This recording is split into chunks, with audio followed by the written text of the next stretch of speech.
Hi, my name is Mike, and I am a freelance web developer, and I give Keeper Tax a 5 out of 5, and for more reviews like this, please click below.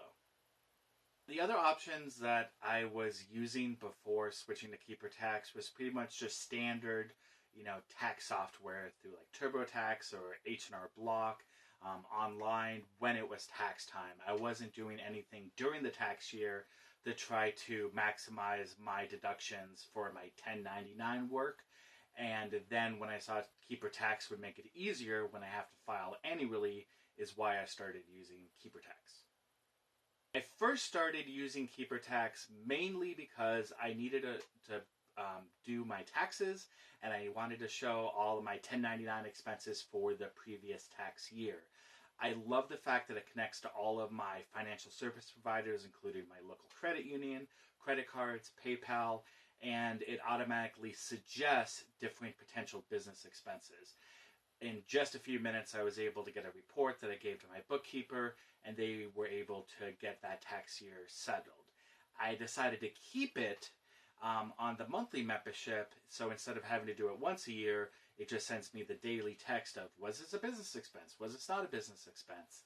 And I just say yes or no, and then so when it's tax time, that report is already ready and generated. Onboarding was pretty easy, except for the fact it's heavily driven by a mobile app. So the desktop web-based interface is kind of lacking. So if you don't want to use the mobile app, this might not be the software for you. I was able to connect it to all of my financial service providers without an issue. The only potential problem is if your third-party financial service provider needs any sort of two-factor authentication. It may or may not be able to work with Keeper Tax. I only ran into that issue with PayPal, but at the end of the year, I just turn off two-factor authentication for PayPal, have it import one last time, turn it back on, and then the rest of the daily expenses are tied to my credit card or bank account anyway. So overall, it's fairly easy to integrate, and I was able to get up and running in just a few minutes. If you're considering Keeper Tax, first of all, I would only recommend it if you're doing freelance 1099 work.